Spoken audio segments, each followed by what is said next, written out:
The next message I received was him saying, "Don't shower."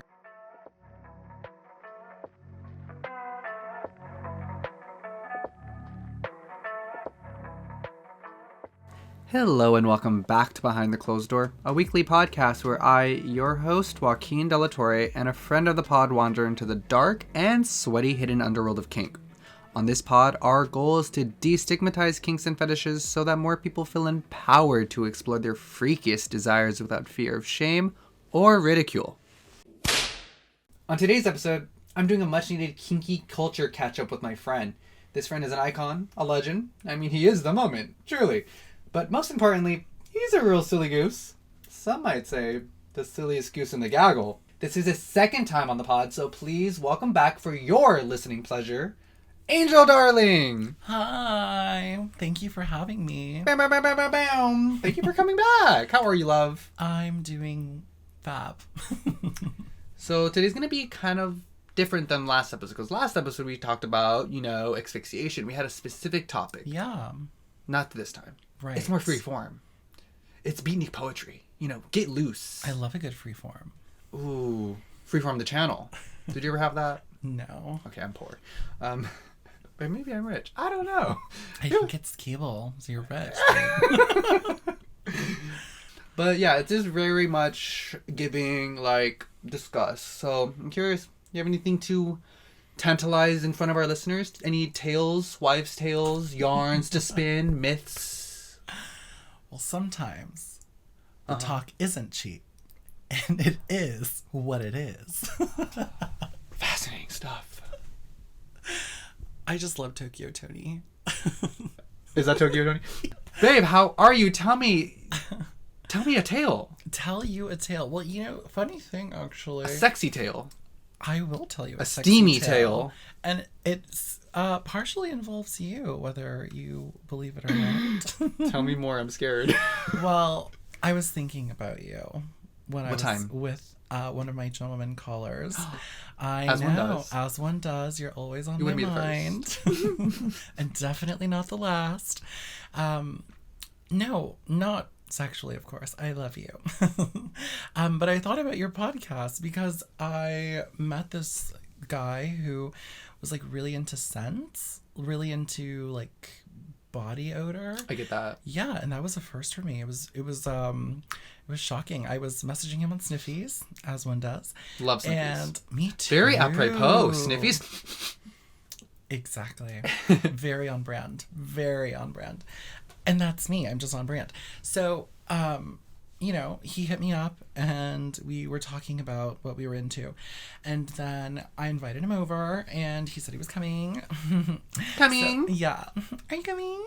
So I told him, give me a minute. I wanted to shower because, I don't know, I'm You had a full day, I'm sure. oh yeah, musky. I had probably gone to the gym. Was lying in bed all day after. I didn't shower. So I was smelling pretty ripe. Yeah, good funk going on. Exactly, a good funk. And I was shook because the next message I received was him saying, "Don't shower." He wanted to smell me.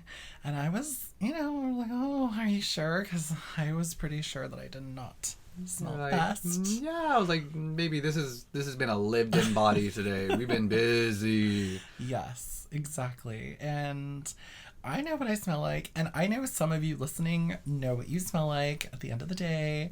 If you've been out and about and it is not exactly the most pleasant smell. No, yeah, I mean, truly, after a day of working even I can work 4 to 6 hours and baby, it's ripe, everywhere, and then I'm also scents from I work at a coffee shop, so I'm capturing all of those scents on my body. So if you're out doing anything eating, the sense of food can even get captured on you. But he wanted that. He did. He really did. He wanted that Famunda cheese.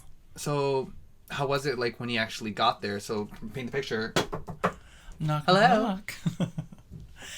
Well, I was really nervous because I had never done anything like that before, and usually I always shower before I go and I hook up with someone, or they come over and I hook up with them. Hosting?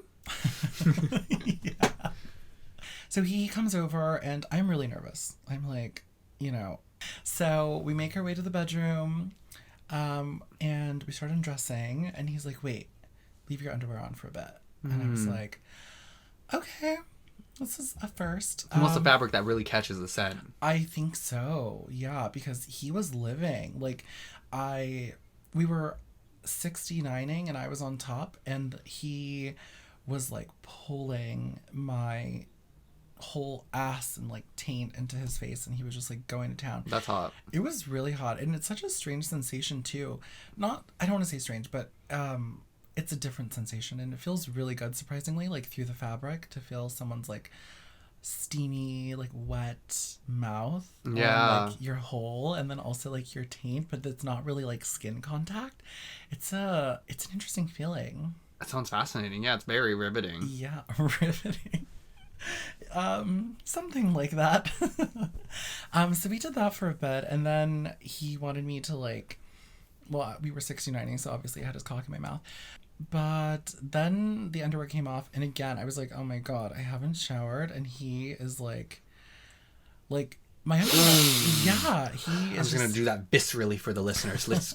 I'm sure that's what it sounded like. Oh, for sure. It was like.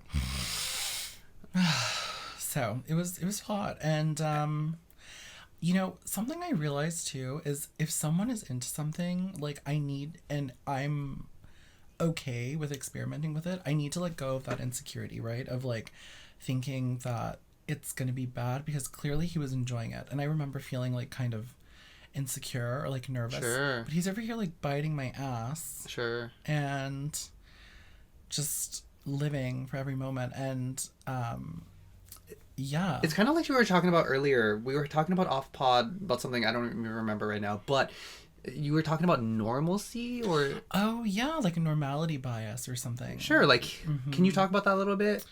Sure. So I heard this actually on a show that I was watching about, I think they were like doing trafficking drugs or something.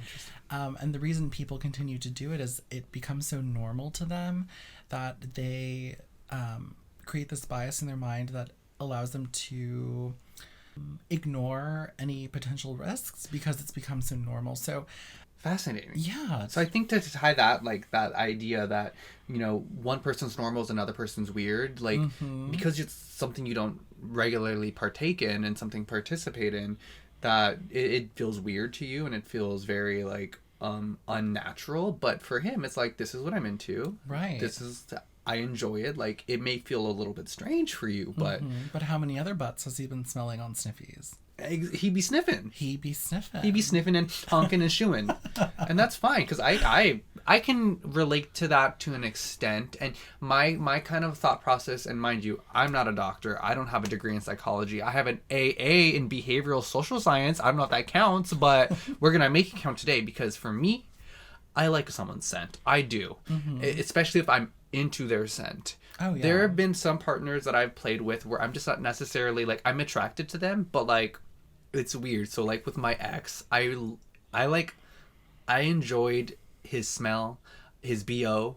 He didn't really have BO, but I would have enjoyed it. One thing it was kind of strange is like, I liked waking up next to him in the morning and smelling his breath, even though it was never really gross, but like it was the smell of him. Right.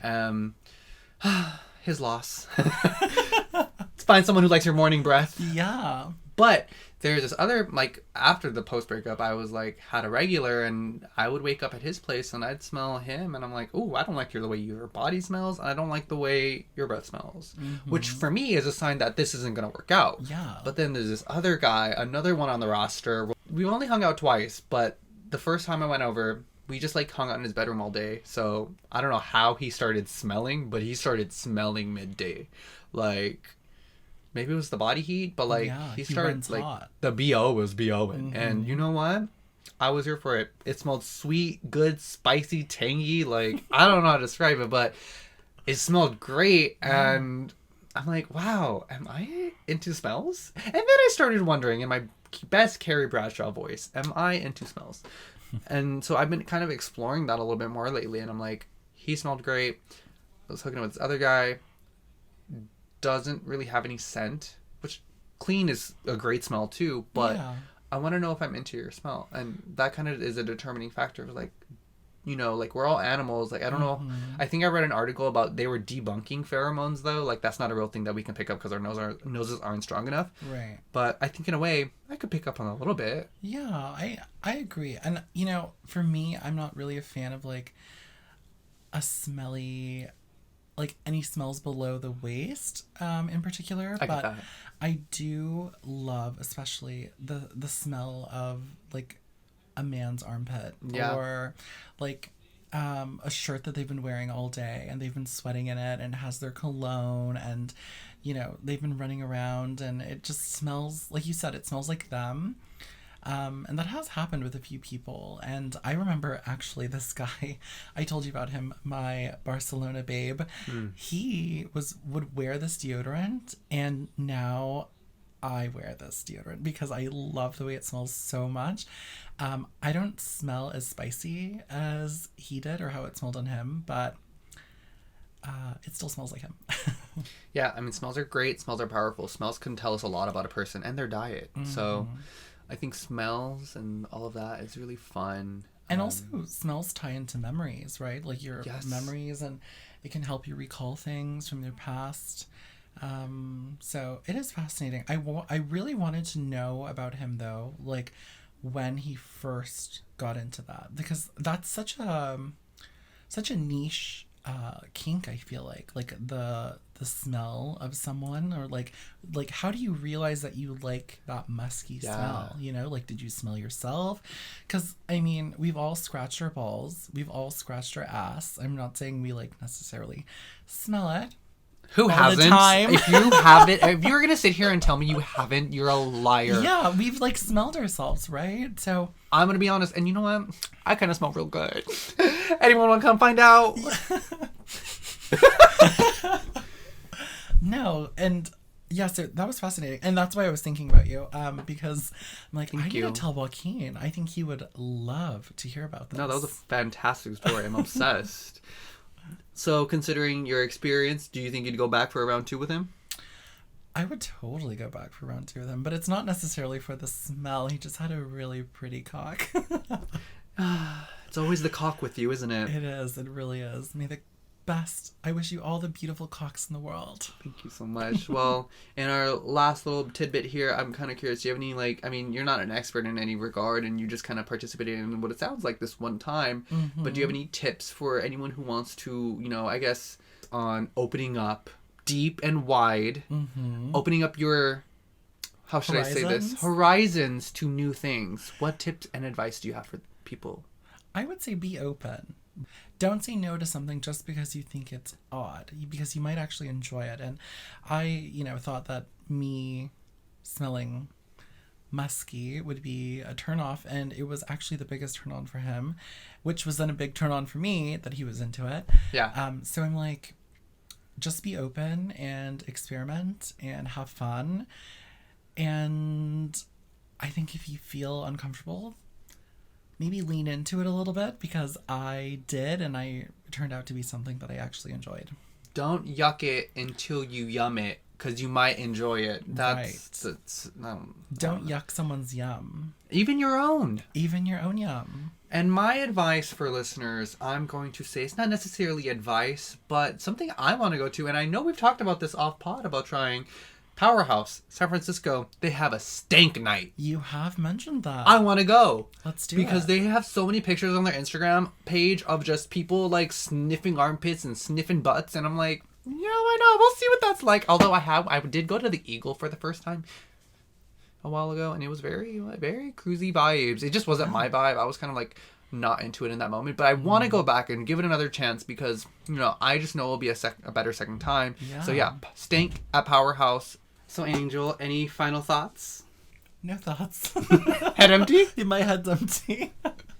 I'm just kidding. Any final thoughts? No, but next time I'm hooking up with someone and something kinky happens, just know that I'm thinking of you. My heart is touched. It's so full. Well, thank you so much for being here. Thanks for having me, babe.